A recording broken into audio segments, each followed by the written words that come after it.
to go. Just as a side note, Andy, Karl Rove's, what was it, Crossroads or whatever it was called? They spent Crossroads, yeah. They spent $175 million on behalf of 30 Republican candidates, and 21 of the 30 lost. So this notion that money right. just buys exactly elections. Right. And look, Buck, if somebody was running, as long as you had disclosure of this, if somebody was running as like the George Soros candidate, I would know to vote against him. I wouldn't care. It wouldn't matter to me if he gave him $1 billion. And I think a lot of people would feel that right. way. Their argument is built. It's very it's more emotionalized for them, and also it sort of gives them a sense they can seize the moral high ground. Speaking of the moral high ground, or really in this case the lack thereof, the IRS, Andy, is going to get more heat. I think tonight at 7 there's a House hearing. There's another. They're going to continue it on tomorrow. ISA gave them a list of 50 technical questions over the weekend. They're asking us to really believe in almost divine coincidence here, or maybe the opposite of divine coincidence here, with the idea that 7 different people have had their hard drives crash, all of whom were tied into this targeting. Would you just share the story about the drug kingpins that had a lot of luck with the lottery? Yeah, we had a case when I was a young prosecutor in the 1980s involving a big drug outfit that I think it was a channel between Puerto Rico and the mainland United States. And the problem for drug kingpins always is explaining the money away. They can always get rid of the drugs, or usually get rid of the drugs. It's all this unexplained wealth. And one of the cockamamie stories that they came up with is that there was a year, I think, that they won the Puerto Rican lottery. I think it was 10 or 11 out of 12 times. It was a monthly lottery, and they tried to explain this piles and piles of cash they had. So they won the lottery every month more or less for a year, and expected people to believe. And the IRS wants you to believe that they've won the lottery. That every person that happens to be implicated in the scandal involving violating the First Amendment rights of conservative groups, it suddenly mysteriously got hit with a computer crash. Well, Andy, this is exactly where I wanted to take you on this. It seems like it's a similar level of just brazenness and hubris for the IRS to expect the American people to believe. They're asking us to believe the equivalent of they won the lottery every month for a year. I mean, that's really 7 people, computer crashes, no emails, no nothing. I just, how could they do this?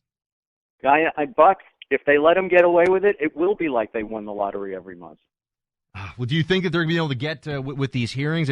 How does this go now? I mean, if I made you the special prosecutor now, Andy, which now I'm actually getting excited about the idea. I don't know if you feel like if you've hung up your spurs forever, but anyway, if I made you the special prosecutor here, what would you do for the IRS? First of all, I should point out that I'm just sitting here by my phone waiting for Attorney General Holder to call. You might be waiting for a while. Stunned that he hasn't. Yeah. But what would you do, just so people know the processes, that ISA and others could go through here? Well, actually, I guess, no, this would be separate. Obviously, you'd be a special prosecutor. But what would you go for in terms of information, and where would you take the case from where it is now with the IRS? Well, the first thing that you would do is subpoena all the information, all the hard drives, the servers, and how they work. The other thing I'd be interested in is, there has to have been. The IRS has to make reports to Congress. They have freedom of information stuff to respond to. Losing 2 years of information should cover, a lot of different reporting that they have to do. I'd be very curious to see where else they've reported this loss of information, and I suspect that they haven't. But that's how you would start narrowing it down. The other thing I would have done a long time ago is immunize Lois Lerner and grill her about what she knows. I know people say, but, someone should go to jail over this. We don't care if someone goes to jail over it. We want answers about what happens. And if she lied or obstructed the investigation after she was immunized, then you could prosecute her for those things, which are pretty serious crimes.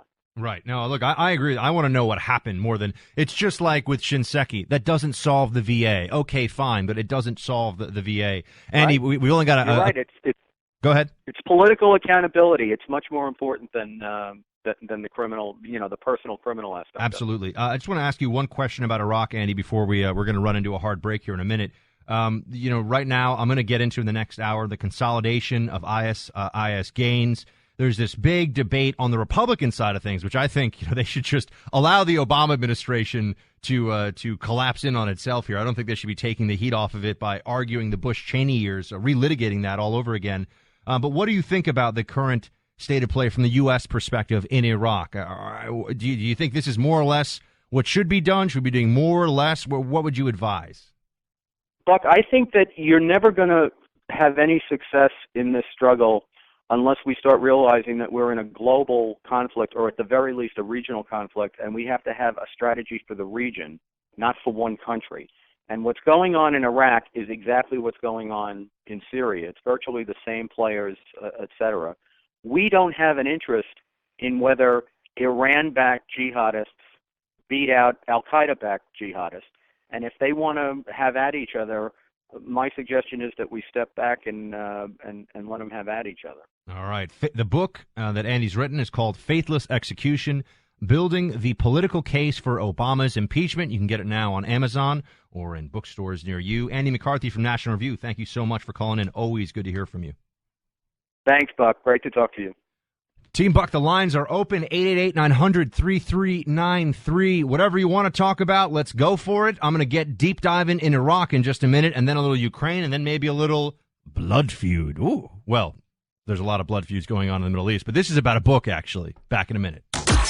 Let your voice be heard. Hello. 888-900-3393. On the Buck Sexton Show. On the Blaze Radio Network.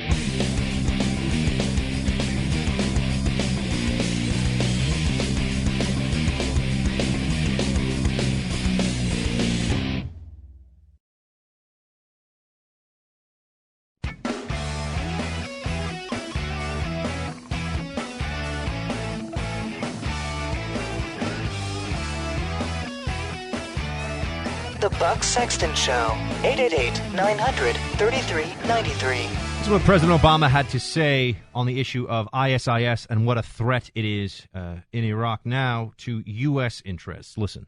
How urgent of a threat to the American people is ISIS? I think it's fair to say that their extreme ideology poses a medium and long-term threat. There are a lot of groups out there that probably have more advanced immediate plans directed against the United States that we have to be on constant guard for. Well, don't worry, because we've got it under control. John Kerry, the Secretary of State, he was in Baghdad. He's telling the Iraqis they need to form a new and more inclusive government. Just no Tea Party people, because they're really scary. But that's the best we can do? I don't think so. We're going to have a Buck brief on Iraq after the break. We're going deep. Tactical, strategic, you name it. The call-in is 888-900-3393. The broad voice lines, Team Buck. They want to hear from you. Call in. Buck Sexton, the Blaze Radio Network.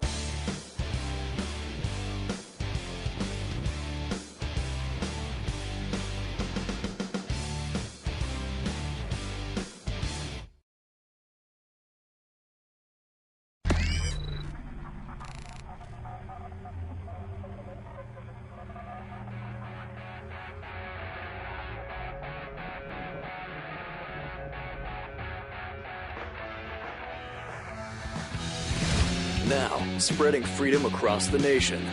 This is 3, 2, 1. The Buck Sexton Show.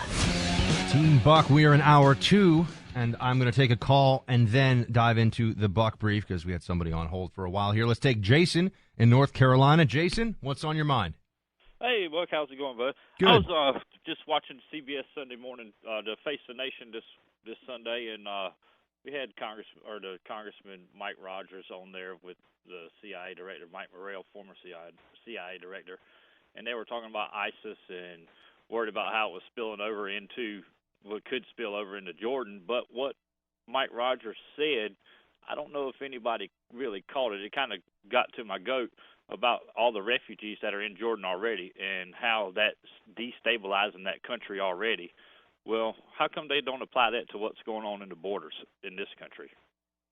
It's a good question, a complicated question. You know, I've been, Jason, to the biggest refugee camp in Jordan. It's called Zatari. It's right near the Syrian border. I went for the Blaze. What was it now? A year ago, exactly 1 year ago. Now, I think within a week or so. And it was also right. And then I went to Cairo right in time for the coup because I show up and apparently all heck breaks loose. But, Jason, the issue is, of course, that the humanitarian crisis at the border, and by the way, we're going to have Sarah Carter, who's the Blaze's Washington correspondent. She's going to join us tomorrow because she was just at the border for a week. So she saw all this stuff herself. She can give us the lowdown on what's really happening down there.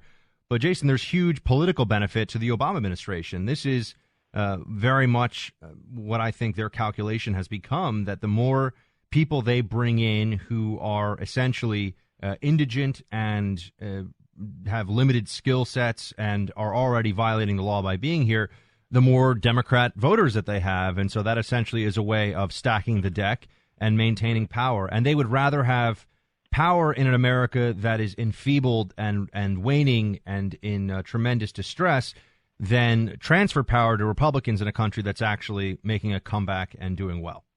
Sure. I agree with you on that, Bud. Jason, I hear you on that. I hear me on that. Absolutely. Thank you very much, sir, for calling in. Good to hear from you down in North Carolina. All right, Iraq breaking apart. Time for a buck brief on it. You are entering the Blaze Threat Ops Center. This is a secure space. All outside comms are down. Prepare to receive the buck brief. Iraqi insurgents, Iraqi members of ISIS, the Islamic State of Iraq and Syria, are consolidating their gains inside of Iraq, including now, over the weekend, seizing numerous border posts and additional towns.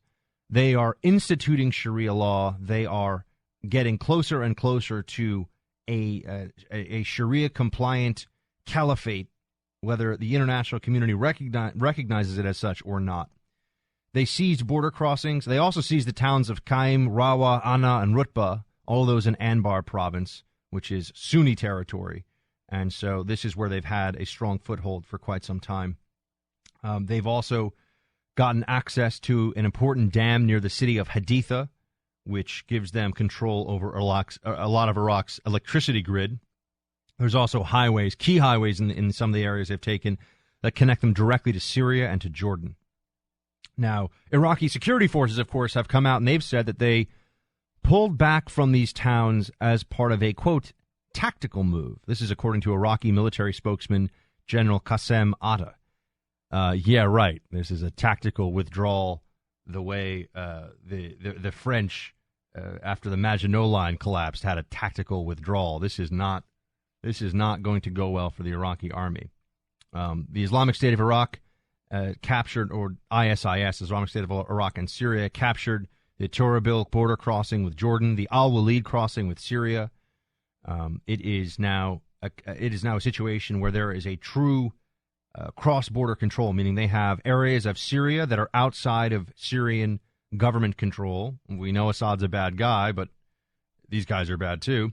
And now there are areas of Iraq that are firmly under ISIS control. Now, part of all of this, of course, part of instituting a caliphate is going to be the introduction of Sharia. And if the past can be any indication here, if the history of how they do this is going to be replayed, and I believe it will be, it will start out with things that are Islamic and oppressive, but not viciously so necessarily.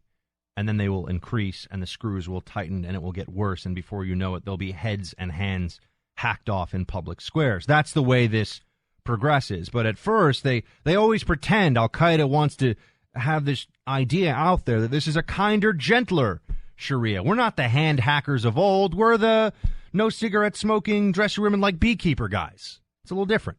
It's a little more, you can show a little ankle. Maybe you'll get whipped, but we won't lop your head off with a scimitar. We won't do that.